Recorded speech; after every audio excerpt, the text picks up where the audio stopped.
Hey everyone, welcome to the channel. आज का जो आंसर है बहुत इंटरेस्टिंग होने वाला है। ये जो कंपैरिजन है, इसको देखने से पहले आप ये देख लो। GS3 सब्जेक्ट के लिए क्वेश्चंस होने वाले हैं। क्वेश्चन सेम होंगे। इनमें टॉपर्स कौन से इन्वॉल्व है वो देख लीजिए। इसमें ये टॉपर आपको इस साइड दिख रहा है बन्ना वेंकटेश, और इस साइड दिख रही है आपको संस्कृति त्रिवेदी। ये दोनों ही ऑलरेडी सेलेक्टेड थे, और इस साल इनकी रैंक जो है AIR 15 आई है, वहीं पे इनकी जो है AIR 17 आई है। अब इन्होंने क्या मिस्टेक्स की हैं, इनकी आंसर कॉपी से आप क्या सीख सकते हो या क्या ले सकते हो इनके आंसर से, क्योंकि ये ऑलरेडी सेलेक्टेड है, उसके बाद इन्होंने आंसर लिखे हैं और फिर उनकी सिलेक्शन हो रही है और रैंक आ रही है इतनी। तो इससे एक बेटर इंसाइट मिलेगी हमें कि कैसे आंसर लिखने हैं, क्या उसमें करना चाहिए, क्या नहीं करना चाहिए। और कुछ मिस्टेक्स भी आपको दिखेंगी कि टॉपर भी परफेक्ट नहीं होते, उनके आंसर्स भी परफेक्ट नहीं होते। तो ये कुछ बेसिक डिटेल है इन लोगों की। क्वेश्चन देखते हैं उससे पहले ये देख लीजिए, ये आंसर कॉपीज कहाँ से ली गई हैं। विजन IAS की अभ्यास सीरीज होती है, वहाँ से ये कॉपीज ली गई है। विजन IAS की वेबसाइट पे आपको इजीली मिल जाएंगी, तो वहाँ से आप डाउनलोड कर सकते हो। बात करें इन्होंने एग्जाम कब लिखा था, तो 25 अगस्त को इन्होंने एग्जाम लिखा है, ये आप देख सकते हो। 25 अगस्त 2024 को। सेम यहाँ पे भी सेम डे इन्होंने लिखा है, तो क्वेश्चन सेम होने वाले हैं दोनों के, और उसके लिए ही हम कंपेयर करेंगे। तो क्वेश्चन देखते हैं, क्वेश्चन क्या है। क्वेश्चन है, how is the rapid growth of the food processing industry leading to food safety challenges in India. अब इसको कैसे आंसर करना चाहिए वो तो हम बाद में देखते हैं, लेकिन यहाँ पे आप देखोगे टॉपर ने बहुत सारी मिस्टेक्स की हैं। इन्होंने प्रॉपर जो है एड्रेस नहीं किया एरियाज को, वो सारी चीज़ें हम अभी देखेंगे।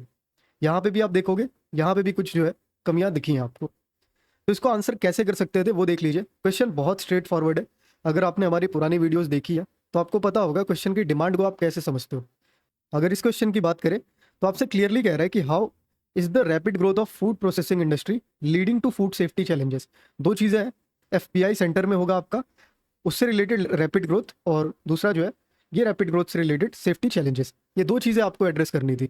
चैलेंजेस एड्रेस नहीं करने थे FPI के, आपको क्या एड्रेस करना था, आपको फूड सेफ्टी चैलेंजेस को एड्रेस करना था रैपिड ग्रोथ की वजह से। FPI के चैलेंजेस आपको नहीं दिखाने थे। तो ये क्वेश्चन है, इसको आप कैसे ब्रेक करोगे। पहला पार्ट आप फैक्टर्स दिखा सकते हो। रैपिड ग्रोथ के लिए फैक्टर्स कौन से रिस्पॉन्सिबल है, क्योंकि कुछ तो आपको लिखना पड़ेगा। आप कितने चैलेंजेस दोगे, 7 8, बहुत ज़्यादा 10 मेंशन कर सकते हो। इससे ज़्यादा मेरे ख्याल से आप मेंशन नहीं कर सकते। इनफैक्ट 10 भी नहीं आप मेंशन कर पाओगे। अगर रियल एग्जाम की बात करें तो हार्डली आप 5 से 6 चैलेंज ढंग के रख सकते हो। बाकी बचा हुआ एरिया आप क्या करोगे।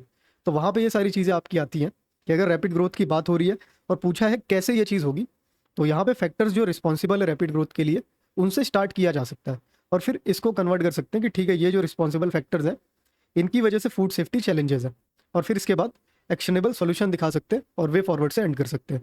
ये तरीका होना चाहिए था। 3 हेडिंग आपके पास इजीली आ जाती। अगर 3 हेडिंग नहीं भी आती तो आप कम से कम ये एरिया को फ्लो चार्ट वगैरह बना के दिखा सकते थे, जो कि यहाँ पे आगे हम डिटेल में देखेंगे। कुछ फॉर्मूले भी थे, तो इससे भी आप स्टार्ट कर सकते थे। देखते हैं इन्होंने क्या किया। सबसे पहला पार्ट होता है इंट्रोड्यूस करने का। इस साइड इंट्रोडक्शन दिख रहा है, FPI का इंट्रोडक्शन है, ठीक है। उसकी वैल्यूएशन दिख रही है, बहुत बड़ी इंडस्ट्री है, कंट्रीब्यूट कर रही है एग्रीकल्चर में, और अपॉर्चुनिटीज़ बहुत ज़्यादा है, चैलेंजेस भी साथ में आते हैं। बेसिक सा इंट्रो है।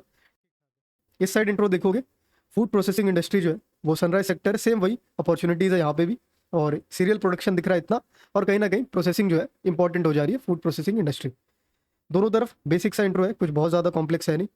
पहला पार्ट क्या होना चाहिए था, हमने देखा कि हमें फैक्टर्स दिखा देने चाहिए थे तो आसान होता। यहाँ पे आप देखोगे इन्होंने क्या रखा है, rapid growth of FPI is achieved by. क्या उसकी अचीवमेंट पूछा गया, कैसे उसने अचीव किया रैपिड ग्रोथ को, ऐसा कुछ नहीं पूछा गया। तो हम उसको क्यों दिखाएंगे, वो इररिलेवेंट हो जाता है। एटलीस्ट हम फैक्टर्स रिस्पॉन्सिबल अगर दिखाते तो उसको हम आगे लीड कर सकते थे कि ठीक है भाई ये वाले फैक्टर्स रिस्पॉन्सिबल थे, इनकी वजह से आगे चैलेंजेस दिख रहे हैं और इन एरियाज में चैलेंजेस हैं। लेकिन रैपिड ग्रोथ अचीव कैसे हुई है उसका कोई सेंस नहीं बनता। तो rapid growth factors leading to the challenges, ये डायरेक्टली आपसे क्वेश्चन में पूछा गया था, तो वहां पे हमें ऐसा ही कुछ मेंशन करना चाहिए था, और क्लियर मेंशन था हाउ। तो अगर आपसे कोई पूछ रहा है कैसे ये चीज़ हो रही है, तो आप उसकी अचीवमेंट नहीं दिखाओगे, उसके क्वेश्चन को एड्रेस करोगे। ठीक है, ये पार्ट जो है थोड़ा सा ऑफ लगा। पहला पार्ट इनका कंप्लीटली मिसिंग है, और इसके बाद इन्होंने वही पॉलिसी सपोर्ट दिखाया है और इसमें कुछ पॉलिसीज़ का मेंशन किया है जो कि क्वेश्चन के डिमांड से बिल्कुल भी मैच नहीं करता। प्रमोशन ऑफ एंटरप्रेन्योरशिप, ठीक है, मार्केट एक्सेस, कुछ ऐसे पॉइंट नहीं है जो इस क्वेश्चन से रिलेट करें। इसमें इन्होंने लिस्ट किया, जैसे यहाँ पे किसान संपदा योजना हो गई, मेगा फूड पार्क्स हो गए। अब मेगा फूड पार्क्स अगर हैं, ठीक है, आप दिखा रहे हो कि इससे अचीव हुआ है फूड प्रोसेसिंग इंडस्ट्री की रैपिड ग्रोथ, लेकिन वो कैसे लीड कर रहे हैं चैलेंजेस को, वो भी आपको साथ में दिखाना चाहिए था। या फिर अगर ये किया है आपने तो इतना एरिया आपको नहीं लेना चाहिए था, या फिर इतने वर्ड लिमिट आपको यहाँ पे नहीं इन्वेस्ट करनी चाहिए थी। फिर और भी कुछ पॉइंट्स है, जैसे यहाँ पे दूसरी स्कीम है promotion of farmer producer organisations, FPOs की बात हो रही है। वन डिस्ट्रिक्ट वन प्रोडक्ट की बात यहाँ पे कर दी है इन्होंने। ये सब कोई सेंस नहीं बनाता इस क्वेश्चन में। इसके बाद यहाँ पे आप देख रहे हो स्टार्टअप्स दिख रहे हैं एग्रीकल्चर में, एग्रीकल्चर एक्सीलरेटेड फंड दिख रहे हैं आपको। ये सारी बेसिक डिटेल्स हैं जिसका कोई भी यहाँ पे रिलेवेंस नहीं है। इस साइड आप देखोगे यहाँ पे क्या दिख रहा है, यहाँ पे दो चीज़ें हैं। एक एलिमेंट ये दिख रहा है जहाँ पे मैप दिख रहा है और इन्होंने लोकेट कर दिया है लोकेशंस को। जैसे उत्तराखंड में जैम की फूड प्रोसेसिंग हो रही है, असम में आपको बैम्बू से रिलेटेड कुछ दिख रहा है, एमपी में मिलेट जो है वो दिख रहा है, कर्नाटक में रागी डोसा वगैरह दिख रहा है। तो इस तरीके से इन्होंने प्रोसेसिंग यूनिट्स को दिखा दिया कहाँ पे किस तरीके की प्रोसेसिंग हो रही है। ठीक है, ये लोकेट कर दिया। इसके बाद इनकी हेडिंग देखिए, growth of FPIs leading to food safety challenges. अब इन्होंने दोनों पार्ट को मिक्स कर दिया। दोनों पार्ट को मिक्स करने का मतलब एक तो था कि फूड प्रोसेसिंग इंडस्ट्री के ऊपर आप बात कर दो उसके रैपिड ग्रोथ की, और दूसरा था आप डायरेक्टली चैलेंजेस को दिखा दो रिलेट करके। तो दो पार्ट में इसको डिवाइड कर सकते थे। और तीसरा हमने खुद ने किया था वे फॉरवर्ड का, जो कि था एक्शनेबल सॉल्यूशंस। यहाँ पे आप देखोगे, इसको थोड़ा येलो कर देते तो पता लगेगा आपको, ये अलग पार्ट है। आप देखोगे हमने इसको डिवाइड कैसे किया, फैक्टर्स रिस्पॉन्सिबल हमने दिखाए, इसके बाद फूड सेफ्टी चैलेंजेस दिखाए, और उसके बाद एक्शनेबल सॉल्यूशन दिखाए। ये जो पार्ट था ये क्वेश्चन में डायरेक्टली दिख नहीं रहा था, लेकिन फिर भी हमने इसको मेंशन किया है क्योंकि इस तरीके का आपको पैटर्न दिखा है पिछले कुछ सालों में। जो चीज़ डायरेक्टली नहीं पूछी गई है, अगर वो रिलेट होती है और इंपॉर्टेंट है तो आप उसको मेंशन करोगे। तो यहाँ पे आप देखो कैसे पॉइंट्स हैं। यहाँ पे पॉइंट्स हैं, diversion of land from serial और बेसिक ग्रेन्स। बेसिक ग्रेन से हटके वो एक्सोटिक फूड में जा रहे हैं, मखाना इन बिहार, ये एग्जाम्पल इन्होंने दिया। ये एक चैलेंज है फूड सिक्योरिटी के लिए। फूड सेफ्टी का चैलेंज नहीं है, फूड सिक्योरिटी का चैलेंज है, तो ठीक है। इसके बाद आप देखोगे, due to greater value added products, governments incentives like Sampada scheme, even small subsistence farmers are shifting to FPIs. यानी कि जो स्मॉल फार्मर्स हैं वो भी एफपीआईज पे जा रहे हैं, और ये कहीं ना कहीं फूड सिक्योरिटी से दिख रहा है आपको चैलेंज, फूड सेफ्टी का चैलेंज तो नहीं दिख रहा। कह सकते हैं फूड सिक्योरिटी भी इसका एक पार्टी है, तो कह सकते हैं। तो यहाँ पे आपको पॉइंट दिख रहा है कि कैसे इन्होंने रिलेट किया क्वेश्चन की डिमांड को। यहाँ पे वो चीज़ कंप्लीटली मिसिंग दिखी है। ठीक है, मेंशन किया है अपने फैक्टर्स को, लेकिन इतना डिटेल में आपको नहीं करना था। आप ऐसे कुछ कर सकते थे, ग्रोथ फैक्टर्स दिखा देते कि कंजम्पशन पैटर्न है, चेंज हो रहा है, हैवी इन्वेस्टमेंट आ रहा है, जो आपने एफपीओज वगैरह दिखाए, और एफडीआईज वगैरह का भी आगे उसमें इन्वॉल्वमेंट दिख रहा है। एक्सपोर्ट अपॉर्चुनिटीज़ है, वो फ़ायदा दिख रहा है लोगों को, और कुछ पॉलिसी सपोर्ट है। पॉलिसी सपोर्ट में यहाँ पे इतना डिटेल देने की कोई खास ज़रूरत नहीं थी, आप नाम मेंशन कर सकते थे सिर्फ। तो ऐसे कुछ करके शॉर्ट में आप आगे बढ़ सकते थे। इसके बाद ये चैलेंजेस का पार्ट है, इसको साथ में देख लेते हैं।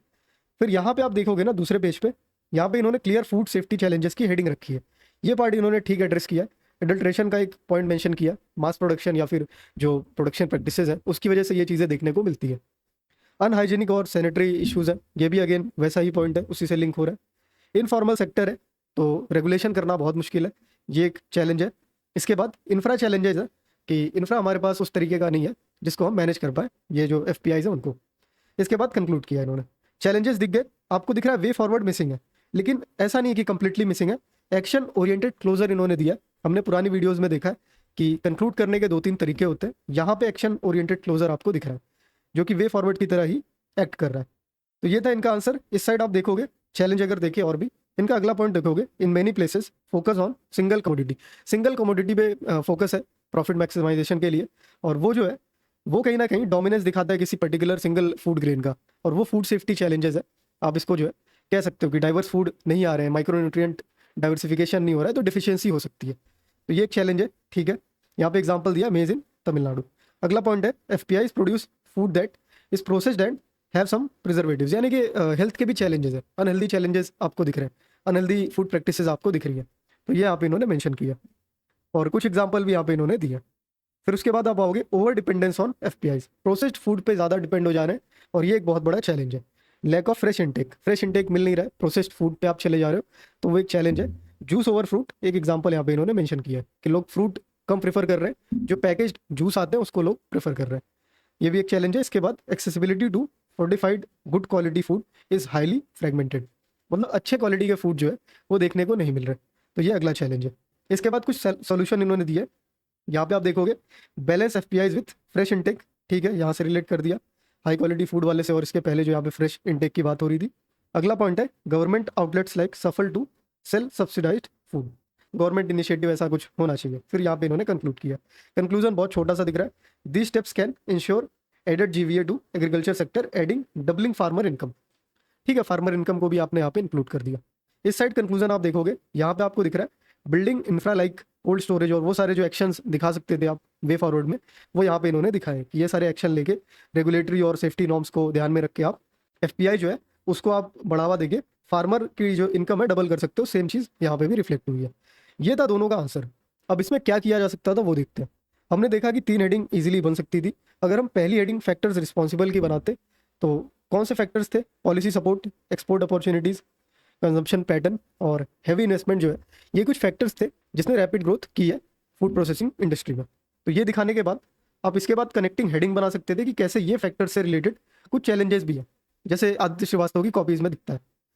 वो हेडिंग होने के बाद आप चैलेंजेस मेंशन करते, production practices, infra gaps, unorganised sector, rising consumer demands, regulatory gaps और एडल्ट्रेशन। इस तरीके के मल्टीपल चैलेंजेस आप दिखा सकते थे, उसके अंदर एग्जाम्पल आप रख सकते थे। और क्या कर सकते थे आप? और कुछ इस तरीके का फॉर्मूला बना के आप स्टार्ट कर सकते थे। तो ठीक है, एफपीआई है, उसके अंदर अगर हम डिमांड, सरप्लस, पॉलिसी और ट्रेड को बढ़ा देंगे और उसमें से माइनस कर देंगे रेगुलेशन, इंफ्रा और अवेयरनेस को, तो क्या होगा? फूड सेफ्टी रिस्क देखने को मिलेंगे। क्योंकि अगर आप डिमांड बढ़ाओगे तो सप्लाई करना पड़ेगा, अगर आप सरप्लस करोगे तो इंफ्रा मैनेज करना पड़ेगा, पॉलिसीज होंगी तो अवेयर करना पड़ेगा, ट्रेड होगा तो रेगुलेट करना पड़ेगा। ये चीज़ तो बढ़ा दी गई, लेकिन ये वाली चीज़ जो है ये रिड्यूस हो रही है, उसकी वजह से फूड सेफ्टी रिस्क जो है देखने को मिलेंगे। इसके बाद आप क्या करते? जैसे ये दिखाते, ये सारा कुछ आपने पहले दूसरे पार्ट में देख लिया। जो हमें खुद से करना था वे फॉरवर्ड वाला पार्ट, वहाँ पे आप फिर कनेक्टेड हेडिंग बनाते कि उन चैलेंजेस को सॉल्व करने के लिए कुछ सॉल्यूशंस हमारे पास है। और उसमें आप फसाई की मॉनिटरिंग दिखा सकते थे। मैं शौक हूँ कि फसाई की मॉनिटरिंग दोनों ने यहाँ पे मेंशन नहीं की है। फसाई का तो मेंशन करना चाहिए था अगर फूड सेफ्टी की बात आती है तो ये पॉइंट आप रख सकते थे। फॉर्मलाइज स्मॉल यूनिट्स, ये आप दिखा सकते थे। स्मॉल यूनिट्स का पॉइंट यहाँ पे इन्होंने रखा था, सबसिस्टेंस फार्मर वाला, स्मॉल फार्मर का यहाँ पे इन्होंने मेंशन किया था। तो यहाँ पे आप उससे रिलेटेड वे फॉरवर्ड भी दे सकते थे कि उनको फॉर्मलाइज कर दो, उनको रेगुलेट करना चालू कर दो। और फिर इंफ्रा जो है उसको एक्सपेंड कर सकते थे, इंफ्रा एक्सपेंशन दिखा सकते थे, और कंज्यूमर अवेयरनेस जो है एक पॉइंट बन सकता था। इस तरीके से आप इस पूरे आंसर को कर सकते थे। तो ये है पूरा आंसर। यहाँ पे हमने देखा सेपरेट हेडिंग नहीं है, कोई दिक्कत नहीं। यहाँ पे हमने देखा पहला पार्ट कंप्लीटली मिसिंग है, कोई दिक्कत नहीं। ऐसी जो गलतियाँ होती है, टॉपर्स भी इस तरीके की मिस्टेक्स कर रहे हैं। अब इससे आपको ये विजिबल हो रहा है कि टॉपर्स भी आपके तरह ही आंसर लिखते हैं, बस उनकी quality over the period of time improve होने लगती है और वो उनके सिलेक्शन को इंश्योर कराता है। तो आपको भी यही ध्यान देना है, रेगुलर प्रैक्टिस करनी है। और ये सारी जो प्रैक्टिसेस टॉपर कॉपीज में दिख रही है आपको, बस इनको अप्लाई करना है, इनसे बेहतर करना है। क्योंकि अगले साल जो टॉपर आएंगे वो ट्राई करेंगे इनसे बेहतर वो हों, तो आपको भी ट्राई करना है आप इनसे बेहतर हो। तो इतना इस वीडियो के लिए। मैं उम्मीद करता हूँ कि ये वीडियो काफ़ी हेल्पफुल लगी होगी आपको, और अगर हेल्पफुल लगी है तो आप लाइक कर सकते हो, शेयर कर सकते हो। इसके अलावा अगर आप आंसर राइटिंग इंप्रूव करना चाहते हो तो आंसर राइटिंग से रिलेटेड एक बंडल हमने क्रिएट किया जिसमें कंप्लीट इकोसिस्टम है। आप फ्रेमवर्क्स देखते हो, क्वेश्चन देखते हो, उन फ्रेमवर्क्स को अप्लाई करते हो, फिर उनको आंसर में ट्रांसफर करते हो। इसके अलावा कुछ नोट्स हैं, रफली 400-500 पेज के आसपास नोट्स हैं, सारे सब्जेक्ट के एकदम शॉर्ट और क्रिस्प।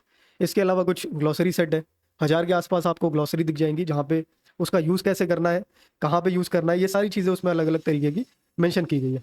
तो वो सारी चीज़ें आप एक्सेस कर सकते हो, वेबसाइट पे जाके एक्सप्लोर कर सकते हो, उसमें डिटेल में दिया हुआ है क्या कुछ इसमें इंक्लूडेड है। तो अगर आप इंटरेस्टेड हो तो जरूर से वो चेकआउट कर लो। और इसके अलावा आप टेलीग्राम ग्रुप ज्वाइन कर सकते हो, और मैं आपसे वही मिलूंगा। जब तक नेक्स्ट वीडियो नहीं आती आप वहाँ पे कनेक्ट हो सकते हो।